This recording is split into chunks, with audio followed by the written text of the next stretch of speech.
বক্তব্যটা শুনি আমরা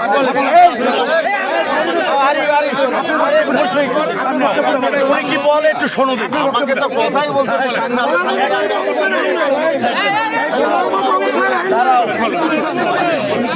এত সাংবাদিক হয়েছেন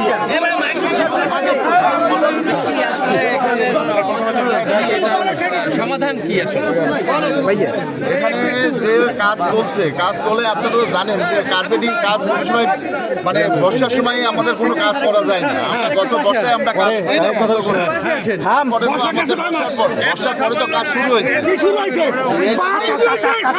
কাজ শুরু না হলে এগুলো এমনিতে হয় না।